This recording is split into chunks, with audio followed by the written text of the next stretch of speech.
Get ready to hear the life-changing testimony of an imam who experienced a profound encounter with truth and faith. Watch his incredible journey and let us know your thoughts in the comments. Do you believe his story? We'd love to hear from you. I am Khalid Alami, an imam who migrated to America, but that day, everything changed. My family, my friends, and all my faith were gone. To help you understand better, I need to take you back to that date. The year I turned 67, doctors diagnosed me with pancreatic cancer stage 4. They said I knew this illness was a test from Allah, just as Abraham was tested with the command to sacrifice his son. My test was this illness, but my faith was strong. During every chemotherapy session, I found myself trembling in prayer, whispering over and over each night as I lay in bed.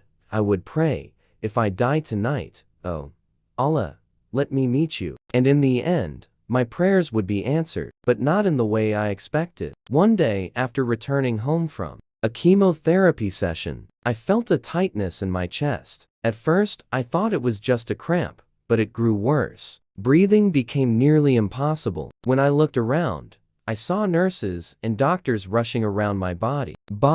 They were pressing on my chest, performing CPR. I was watching myself from above. How was that possible? Shouldn't my consciousness have stopped when my heart stopped? But I was there. I was watching. My body was lifeless, but I was alive. I'm here. I wanted to shout, but no one heard me. Is this death, I thought, or am I going to meet Allah? This was just the beginning. I didn't know that at the time. When I opened my eyes, I didn't understand where I was. At first, I saw the ceiling of a hospital room, but somehow it felt like I was looking at it from above. Then I noticed it. A man lay motionless on the bed below. Nurses were pressing on his chest, and a doctor was shouting chest compressions. Keep going faster. Is that me? I wondered. Just then I saw a light. As I moved toward it, I heard murmurs around me. These sounds, they were so familiar. I heard lullaby my mother used to sing when I was a child, and the prayers my father would read before the evening adhan. It felt as if echoes from my entire life were converging in this moment. Verses from the Quran were being recited, but who was reciting them? Where did I know these voices from? Is that my voice? For a moment, everything came together. My past, my childhood, my memories, they were all gathered here in this light. This is it, I said to myself. This is peace. This is the presence of Allah. Tears streamed down my face, but they were not tears of pain. There were tears of joy. This must be paradise, I said. I had no doubt. Praise be to Allah who brought me here. But that peace didn't last. Suddenly, everything changed. The leaves of the trees around me began to wither. The branches turned black. The fresh fruit shriveled up and fell to the ground, rotting. Instantly, the smell of decay spread through the air. The leaves fell and the branches turned stiff and lifeless. The sun vanished and everything turned gray. Suddenly, I felt a chill. Moans echoed from afar, not whispers, but screams, the cries of people in pain. Men,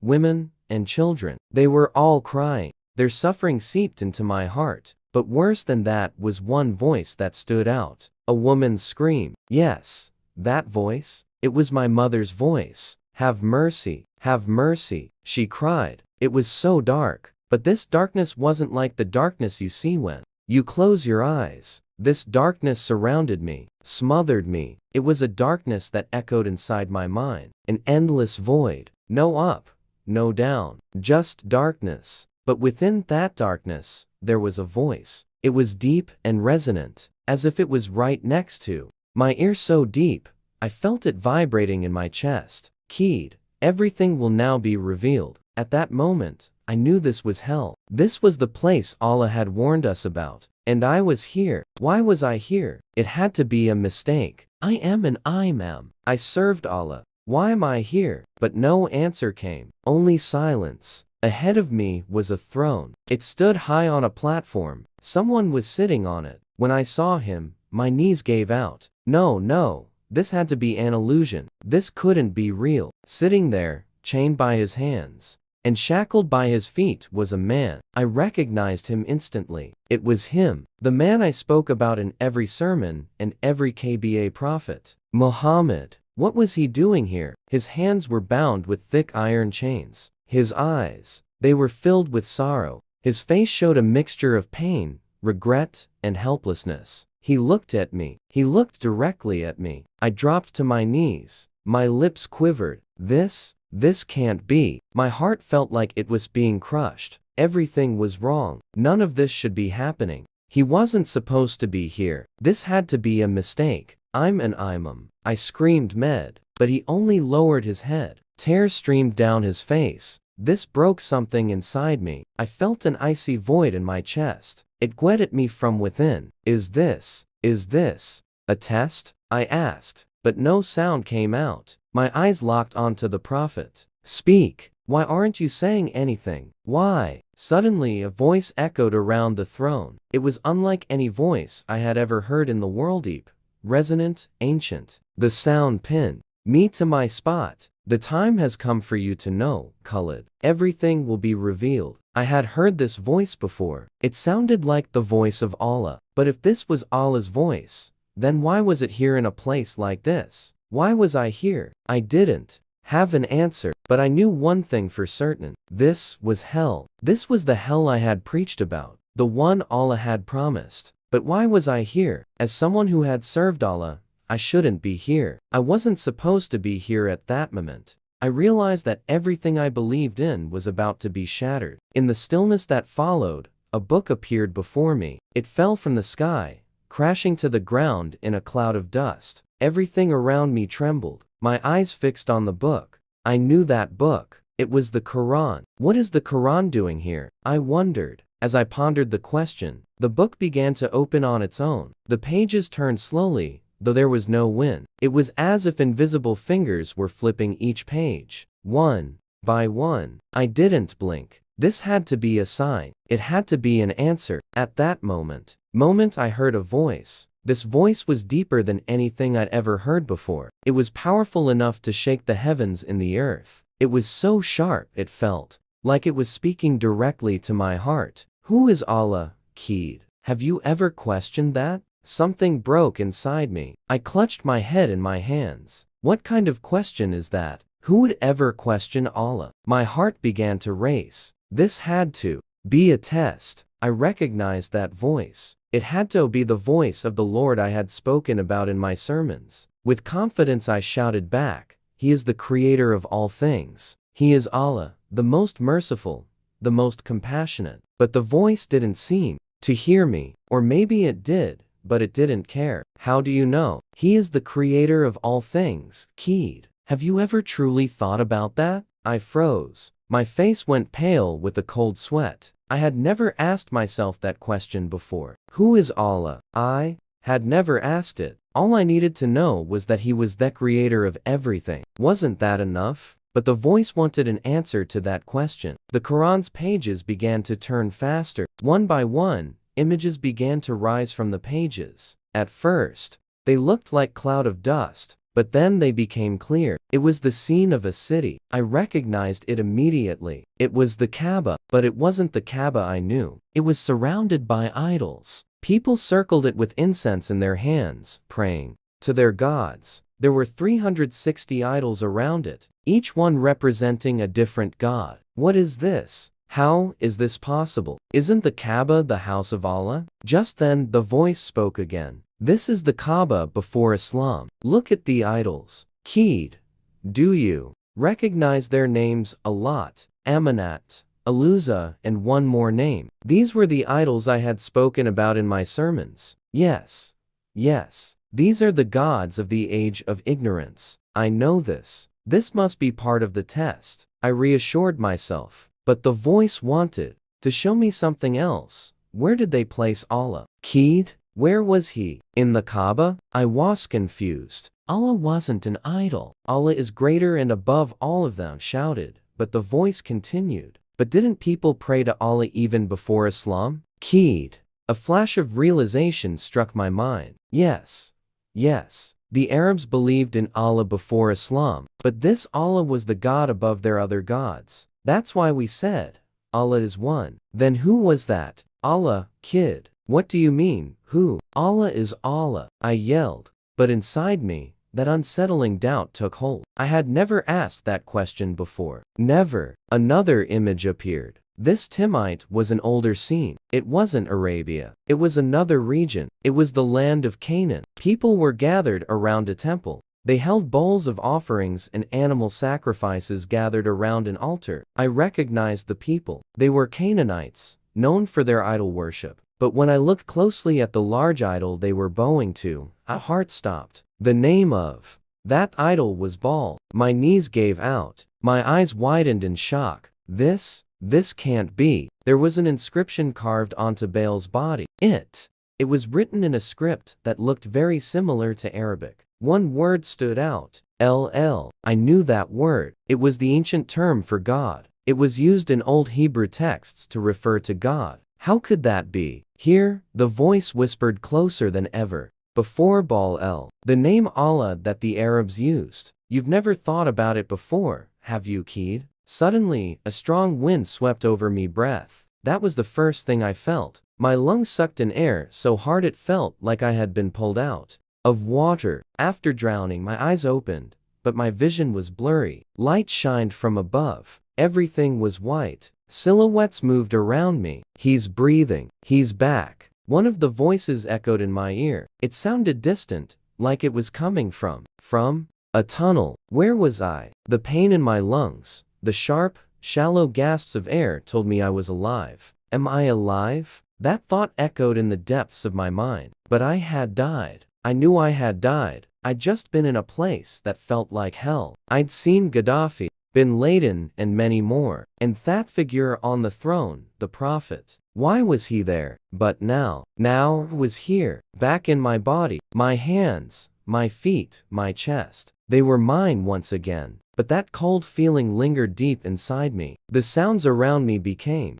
clearer. A nurse's face leaned in close. Her blonde hair fell to her shoulders, and her eyes stared at me with concern. You're very lucky God brought you back, she said softly. The moment I heard those words, something stabbed into my heart. My eyes locked onto hers. Which God? I asked, my voice barely a whisper. Her face changed. She looked at me with confusion, as if I had spoken nonsense. What do you mean? She asked with a smile. To her, it was a simple, meaningless phrase. But for me, in that moment, everything came crashing down like a blade slicing through my mind. My eyes wandered up to the ceiling. The blinding white light no longer gave me peace. A heavy weight settled in my heart like a stone pressing down on my soul. Which God? That question echoed in my mind. It was Allah, wasn't it? I thought to myself. But what were those images I had seen? Baal el Allah. They were all tangled together in my mind. I shut my eyes tightly, trying to push away the thoughts. But no matter how hard I tried, that voice, that echoing voice wouldn't stop. Have I been deceived? For days, I remained silent. My family came to visit, but I could barely hear them. My wife sat next to me, holding my hand. My grandchildren sat by my bedside, but I felt nothing. I didn't want to feel anything. I wanted to close my eyes and forget everything, but those images wouldn't leave. Baal el Allah, Muhammad, hell. They spun in my mind like a whirlwind. One morning he came, a priest. At first, I didn't pay attention to him. He wore a white robe and held a book in his hand. The book? A Bible. He sat beside me and waited quietly. He didn't say a word at first. He just sat. What was he doing here? He was a priest. We were in America, so perhaps these visits were normal. But as he sat there, I felt a strange sense of peace. Hello, kid, he said. I want to talk to you. To me? I asked, turning my head to look at him. My voice sounded like a man who had returned from hell,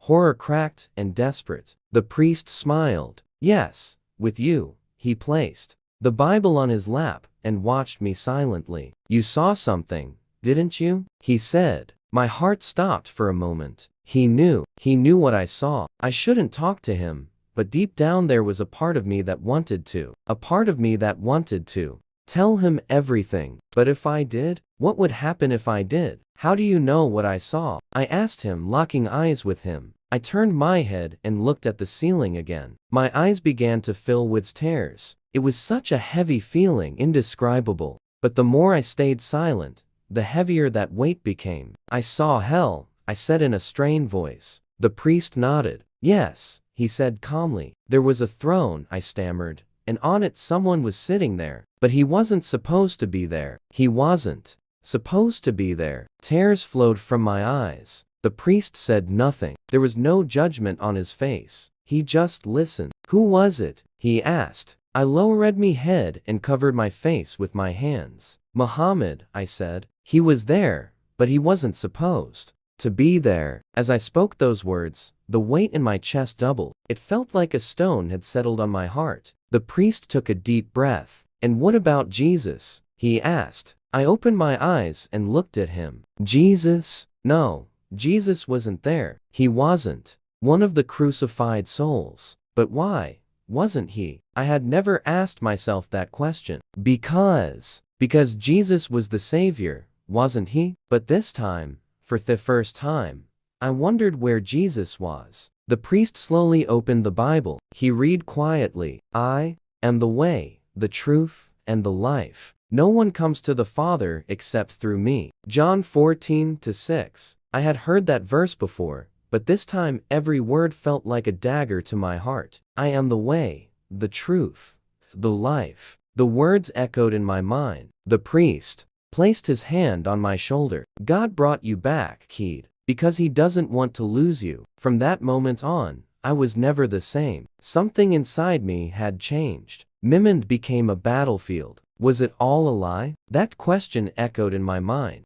every night as I tried to sleep. But that night, everything was different. I saw that throne again in my dream. The one sitting on it was the prophet once more. But this time, something was different. His chains were gone. He was watching me, and his eyes no longer wept. Slowly, he stood up. With every step he took toward me, something inside me broke. Go find the truth, he told me. This time his voice didn't echo. Every word was clear and sharp. I woke up gasping, tears poured from my eyes. I buried my face in my pillow and cried, what is the truth? Oh, Allah, where is the truth? With the first light of that morning, I made a decision. I would seek the truth. That day I went to see Father John. This time it was my choice. He slowly opened the Bible. What are you looking for, kid? He asked. The truth, I said. Tell me, John. John read this verse from the Bible. I am the way,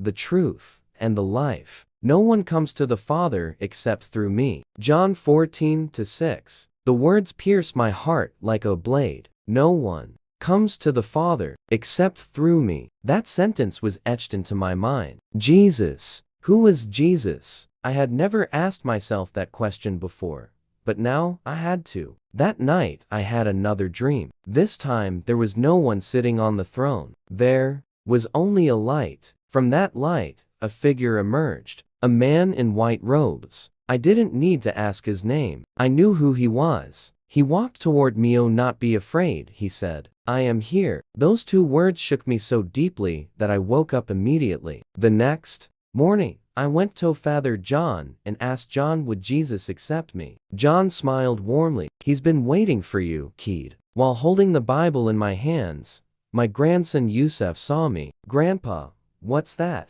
He asked, his eyes wide with surprise at that moment. My daughter entered the room and saw me, her face twisted with rage. Is that a Bible? You're an AM kid. What does this mean? I took a deep breath. For the first time, without fear or hesitation, I replied, I'm no longer any mom. Those words were so heavy that my heart broke and healed at the same time. My daughter's face went cold as ice. You're shaming us, she said, grabbing Yusuf's hand and walking out. Everything went silent in that moment. That day, everything changed. My family, my children, my grandchildren, they all turned their backs on me. I was expelled from the mosque. My community abandoned me. The color they once knew was gone. But that loneliness did not frighten me, because I was no longer alone. A few days later, Father John took me to the church. Today is the day of your baptism, he said. At that moment, I felt a peace I had never known. For the first time, I felt absolutely certain of my decision. The water poured over my head,